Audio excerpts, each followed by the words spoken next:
ஷியாம், நீங்க எப்படி பாக்குறீங்க? இதுல கூடுதல் தகவல்களா காங்கிரஸ் இதெல்லாம் கேட்கணும் அப்படின்னு ஒரு இமெயில் எல்லாரும் பகிர்ந்துக்கிறாங்க. கிட்டத்தட்ட அதிகாரத்தில் வேணும், உள்ளாட்சியில மணி அவர்கள் சொன்ன மாதிரி உள்ளாட்சியில எங்களுக்கு இடத்த ரிசர்வ் பண்ணுங்க, அப்புறம் வாரியம் மாதிரி இன்னும் எங்க ஒரு புது இதுனா கூட்டுறவு சங்க தேர்தலில் கூட எங்களுக்கு இந்த இடங்கள்லாம் வேணுன்ற டிமாண்டோட தான் போறதெல்லாம் பார்க்குறோம். இப்போ முக்கியமானது நமக்கு தெரிஞ்சு கொள்ள வேண்டியது என்ன, காங்கிரஸ் மேலிடம் என்ன நினைக்குது, ஏன் இந்த பேச்சுக்கள்லாம் போகுது, திமுக இதை எப்படி பார்க்குது? இந்த ரெண்டு விஷயத்தை தான் நம்ம டீகோட் பண்ணணும்னு நினைக்கிறேன். எப்படி புரிஞ்சுக்கிறீங்க? கூட்டுறவு சங்க தேர்தல்கிறது கூட்டுறவு சங்க உறுப்பினர்கள் ஓட்டு போட்டு தேர்ந்தெடுப்பது. அதுல எப்படி பங்கு கொடுக்க முடியும்னு எனக்கு தெரியல. மணி சொல்றது சரிதான். பொதுவாக தேசிய கட்சிகள் அவ்வப்போது இந்த ஆட்சியில பங்கு என்று சொல்வதுதான். ஆனா யாரும் கொடுக்கறது இல்லை. 5 வருஷத்துக்கு முன்னாடி அப்படியே பிளேட்டை திருப்பி போடுங்க. இதே பிஜேபி கேட்டுட்டு இருந்தது. 38 சீட்டு ஒரு பட்டியல்லாம் போட்டுட்டு இருந்தோம். 38 சீட்டு, இன்னின்னார் வேட்பாளர்கள், அதெல்லாம் எடப்பாடி பழனிசாமி நோன்னாரு. அப்புறம் சசிகலா சேர்த்துக்க போறாங்க. அப்பதான் அவங்க பெங்களூர் சிறையிலிருந்து வராங்க, சேர்த்துக்க போறாங்கன்னு அதுக்கும் நோன்னாரு. இல்ல சேர்க்கணும். இங்கே பயங்கரமா திட்டிரு, புதிய தலைமுறையிலே திட்டிருக்கு. இல்ல நாங்கள் கைகாட்டுபவர்கள் தான் தமிழ்நாட்டின் முதலமைச்சர் பிஜேபி தானே சொல்லுச்சு. உங்களுக்கு தான் கையே கிடையாதுன்னு சொன்னாங்க. யாரு? அதிமுக சொல்லுச்சு. இது என்ன காரணம்னா, தேசிய கட்சிகளுக்கு இந்த தேர்தல் நேரத்தை பயன்படுத்தி ஒரு நிர்பந்தம் கொடுத்து அதிக சீட் வாங்கலாம், இல்லைன்னா ஆட்சியில பங்கு கேட்கலாம், கொடுத்தாலும் கொடுத்துருவாங்க. இப்படி ஒரு எண்ணம் இருப்பது இயற்கை தான். தவறு சரிக்குள்ளே நம்ம போகல. சாத்தியமா சாத்தியம் இல்லையாங்கிறதா பாயிண்ட். தமிழ்நாட்டில் சாத்தியம் இல்லை. என்ன சிம்பிள் ரீசன் அப்படின்னா, இங்க நம்ம காமன் மினிமம் ப்ரோக்ராம் வச்சு தேர்தலை சந்திச்சதே கிடையாது. மந்திரி சபை கூட்டு பொறுப்பு, காமன் மினிமம் ப்ரோக்ராம் இருந்தா தான் கூட்டு பொறுப்பு ஒர்க் அவுட் ஆகும். இங்க தனித்தனியா அவங்கவுங்க தேர்தல் மேனிஃபெஸ்டோ போடுறவங்க, சின்ன கட்சி கூட தேர்தல் மேனிஃபெஸ்டோ போடும். இப்படிதான் அப்படிதான் இங்க சிஸ்டம் இருக்கு. அப்படிங்கும்போது ஆட்சியில் பங்கு கிடையவே கிடையாது. உறுதியா எடுத்துக்கலாம். ஸ்டாலின் சொன்னாலும் சொல்லாட்டாலும், ஸ்டாலின் சொன்னதே அதிமுகவும் சேர்த்து தான். அப்ப அதிக சீட்டு அது அவங்க நெகோசியேட்டிங் ஸ்கில்லு தான். அதிக சீட்டு கொடுக்கலாம், கொடுக்காம போகலாம், குறைச்சு கொடுக்கலாம். புதிய கட்சிகள் வரவு, இந்த கூட்டணி உடஞ்சிரும் என்பது போன தடவை கமலஹாசன் சொல்லிட்டு இருந்தார். கூட்டணி உடஞ்சிருங்க, நாங்க பெரிய அளவுக்கு வந்துருவோம். இந்த தடவை வேற கட்சி சொல்லுது. இயற்கை. ஆனா மணி சொன்ன ஒரே ஒரு பாயிண்ட், தொடர்ந்தால் 2 கட்சிக்கு நல்லது இல்ல, காங்கிரஸுக்கு நல்லது இல்லைங்கிறதா என் கருத்து. திமுக இந்த ஷாக்ல இருந்து ஈஸியா மீண்டுருங்க. என்ன ரீசன்னா, அவங்க எதிர்பார்க்க ஆரம்பிச்சிட்டாங்க. இப்பவுமே நீங்க ஊர்களில் கேட்டீங்கன்னா காங்கிரஸை கழட்டி விட்டுட்டு தான் வேலையை பார்த்துட்டு இருக்காங்க. எல்லா தேர்தலுக்கும் இதுக்குமான வித்தியாசம் எஸ்ஐஆர். நான் மீண்டும் மீண்டும் சொல்லிட்டு இருக்கேன்னு நினைக்காதீங்க. எஸ்ஐஆருக்கு பிறகான நிலைமை வேறு.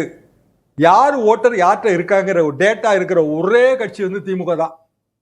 ஏன்னா அவங்க மட்டும் தான் வேலை பார்த்தாங்க, மற்றவங்க கூட கிடையாது. நமக்கு ஓட்டு இருக்கு, மனுஷங்கர இங்க ஓட்டு இருக்கான்னு நமக்கு தெரியாது, மாணிக்க தாகூருக்கே ஓட்டு இருக்கான்னு தெரியாது. அதெல்லாம் எங்க அப்பா அவர் மூத்தவர் கையில இருக்கு. போட்டு பார்த்தா தான் தெரியும். 23ஆம் தேதி அன்னைக்கு போட்டு பார்த்தா தான் ஐயா ஞானேஷ்குமார் என்ன நினைக்கிறாருன்னே தெரியும். அதெல்லாம் புரிஞ்சுக்காம இவங்க பேசிட்டே போறாங்க. உங்க ஓட்டு முதல்ல ஓட்டர் லிஸ்ட்ல இருக்கா? நீங்க சொல்ற இந்த 3% 4% ஓட்டர் லிஸ்ட்ல இருக்கா? இல்லைங்க, தெரியாது. ஆனா திமுகவுக்கு தெரியும் நம்ம ஓட்டர் இருக்காங்க. ஏன்னா அவங்க வேலை பார்த்துட்டாங்க, விட்டு போனவங்களை எல்லாம் சேர்த்துட்டாங்க. அப்ப நீங்க பழைய கதையை நினைச்சு பேசுறதுல என்ன அர்த்தம் இருக்கு? இதுல திமுக உங்களை விட்டுருச்சு. ஷியாம், நீங்க சொல்றீங்க கிட்டத்தட்ட திமுக பிளான் பிக்கே போயிட்டாங்கன்றீங்க. பிளான் சிக்கெல்லாம் போயிட்டாங்க. நீங்க என்ன பிளான் பின்னு சொல்றீங்க? ஓஹோ, காங்கிரஸ் இல்லைன்னா என்ன பண்ணணும்? இப்போ கும்பகோணம்னு ஒரு தொகுதிங்க, காலையில நான் பேசிட்டு இருந்தேன், ரைட்டுங்களா? அங்க அதிமுக சார்பா ஒரு ராமநாதன் ஒருத்தர் இருந்தாருங்க, நல்ல கேண்டிடேட் தான், ஜெயிச்சவரு. அவரு குடுமி ராமநாதன் அந்த காலத்துல சொல்லுவாங்க. அவருக்கு வேட்பு கிடைக்குமோ அப்படிங்கிற ஒரு சந்தேகம், விருப்ப மனுலாம் தாக்கல் பண்ணியிருக்காங்க. பிஜேபி கேட்டுட்டு இருக்காங்க. அங்க ஒரு குறிப்பிட்ட பகுதியில் இஸ்லாமிய ஓட்டு வங்கி இருக்கு, சௌராஷ்டிரா ஓட்டு வங்கி இருக்கு. அது பிஜேபி போகுங்கிறது அவங்க கணக்கு. ஆனா இந்த இஸ்லாமிய ஓட்டு வங்கி என்ன நினைக்குதுன்னா, யார் காங்கிரஸ் இருந்தாலும் சரி இல்லாட்டாலும் சரி பிஜேபி வரக்கூடாது, அவ்வளவுதாங்க பாயிண்ட். ஸோ காங்கிரஸுக்கு எப்படி மைனாரிட்டி ஓட்டு கூட டிராவல் ஆகி வருங்கிறத எனக்கு புரியல. திருநெல்வேலி பேட்டை எடுத்துக்கோங்க. பேட்டையில் முஸ்லீம் ஓட்டு எக்கச்சக்கம். நயினாருக்கு விழுந்தான்னு நினைக்கிறீங்க? அது அதிமுக சார்பாக அவர் நிற்கும் போது, அதிமுக கூட்டணி நிற்கும் போது காங்கிரஸ் போனாலும் கவலை இல்லை என்பது திமுகவில் இருக்கிற 3ஆம் கட்ட தலைவர்களோட மதிப்பீடு. இதுல ஷியாம், ஸ்டாலின் அது இன்னும் அதுக்குள்ள போக மாட்டேங்கிறார்.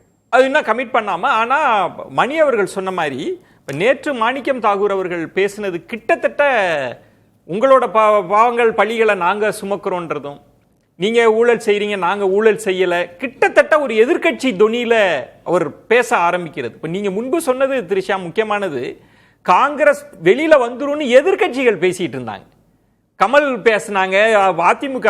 இப்ப காங்கிரஸ்குள்ள இருந்து பேசுறப்ப ராகுல் என்ன நினைக்கிறாரு ஷியாம்? இதை எப்படி அலோ பண்றாங்களா இல்ல எப்படி? இப்ப செல்வ பெருந்தகை வாய்ஸ் ராகுலோடதா, பிரவீன் சக்கரவர்த்தி அல்லது மாணிக்கம் தாகூரோட வாய்ஸ் ராகுலோடதா? இதை எப்படி புரிஞ்சுக்கிறது? ராகுலோட வாய்ஸே ராகுலோட இது இல்லைங்க. என்ன ரீசன் நான் சொல்றேன். அதாவது தேசிய கட்சிகள் எப்போதுமே 2 குரூப் 3 குரூப் வச்சிருப்பாங்க. ஒரு குரூப் அதிமுக போவாங்க, இன்னொரு குரூப் திமுக போவோம். அன்பரசன் முன்னாடி ஒரு எம்பி இருந்தாருங்க. அவர் எப்படின்னா, எனக்கு நம்ம பேரே ரொம்ப நாளா பத்திரிகையிலேயே வரலையே அப்படின்னா, ஒரு பேட்டி பரபரப்பா கொடுங்கண்ணே, இப்ப என்ன கட்டு போச்சு அப்படின்னு சொல்லி நேர காங்கிரஸ் தலைமையே ஏத்து பேட்டி கொடுத்துருவாரு, காங்கிரஸ் எம்பி. இது தேசிய கட்சியோட மைண்ட் செட். அண்ணாமலை டோன் என்னவா இருக்கு, நைனார் டோன் என்னவா இருக்கு, அப்படிதான் இருக்கும். என்னன்னா தலைமையே அதை ஊக்குவிக்குது. கேளுங்க, கிடைச்சா பாப்போம். ஓகே, தலைமைக்கு பின்னாடியே ஆமா ஆமா, அது எப்போதுமேங்க. இதுன்னு இல்ல, நீங்க எப்ப எடுத்தீங்கன்னாலும் இதே நிலைமைதான். இதை வச்சு வாத பிரதிவாதங்கள் நடந்துகிட்டே இருக்கும். ஆனால் மணி சொன்ன ஒரு பாயிண்ட் ரொம்ப வேலிட் பாயிண்ட். என்ன பாயிண்ட்னா, இப்படியே தொடர்ந்தா நஷ்டம் யாருக்கு? அந்த இடத்துல நான் மாறுபடுறேன், காங்கிரஸுக்கு நஷ்டம். காங்கிரஸுக்கு நஷ்டம். நம்ம தொடர்ந்து பேசலாம்.